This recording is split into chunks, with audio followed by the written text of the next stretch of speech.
All right, welcome back to Fantasy Fix. We're going to go between the tackles and give it to our guy who can pick up the tough yards and answer those tough questions. Time now for our weekly chat with Marshall Faulk, courtesy of BodogFantasy.net. Marshall, Tony Romo threw 5 interceptions last week, and yet somehow the Cowboys still won the game. How do you think the Cowboys, though, are going to fare this weekend when they host the red-hot New England Patriots, our game of the week? You know, not good, not good.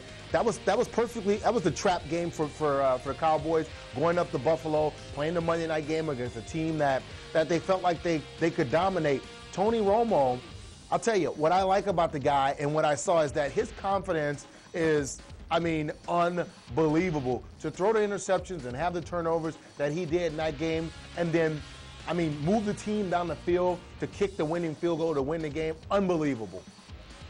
Hey, Marshall, to say the Eagle offense has been uneven would be a gross understatement. Will these guys get back on track this week against the Jets? You know what? Against the Jets, that can happen. I think that you have to take into effect that Donovan McNabb is coming off a knee injury, the same kind of knee injury that we saw last season Carson Palmer struggle with. Some weeks he was good, some weeks he wasn't good. So with Donovan, you're going to have that. But the thing is, everybody's talking about it, and I don't think I'm going to be the last person to mention this. When you don't have that go-to receiver, yeah, Kevin Curtis, he has the speed, and he can be a good complementary receiver, you know, a really good 2, maybe a 1.5.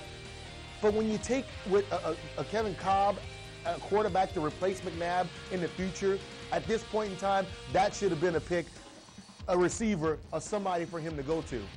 Hey, Marshall, you know, the dilemma in New York, should the Jets consider benching Chad Pennington in favor of Kellen Clemens? What do you think? You know what? I don't think so. He's your leader. He's your starter.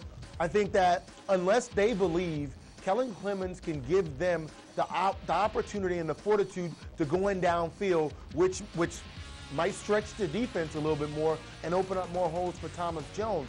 I think that you can't make that switch, and when you make that switch, it has to be definite, kind of like what Jacksonville did. They not only made the switch, they let Byron Leftwich go.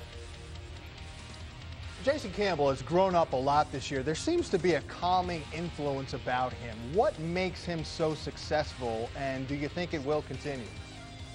You know what? He wants to succeed. I actually did the preseason game with him and the Titans, and I mean, this kid wants to succeed.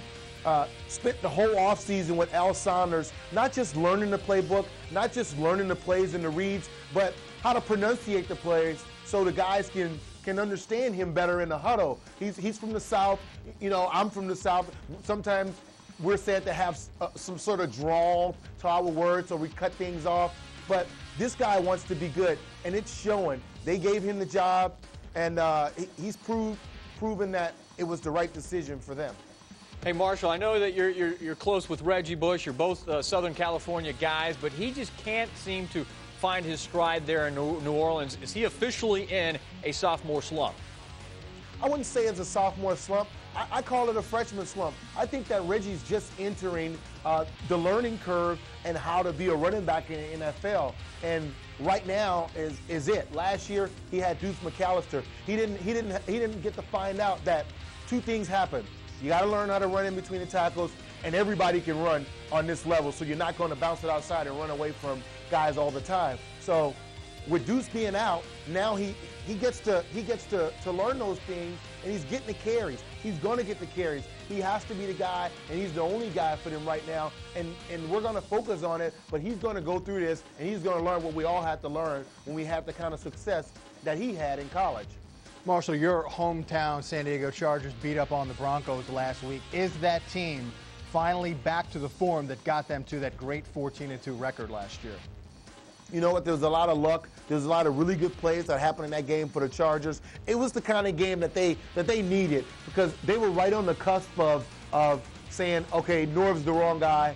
Who is this Ted Cottrell? He's not Wade Phillips. But that game right there showed them that if we play up to our capabilities, and I'm not just talking LT and Phillip Rivers, I'm talking about the defense, the pass defense, the run defense at times. They were allowing a lot of things that they didn't allow last year. So this was the kind of game that they needed against an opponent like the Denver Broncos that always give them trouble when they play in Denver.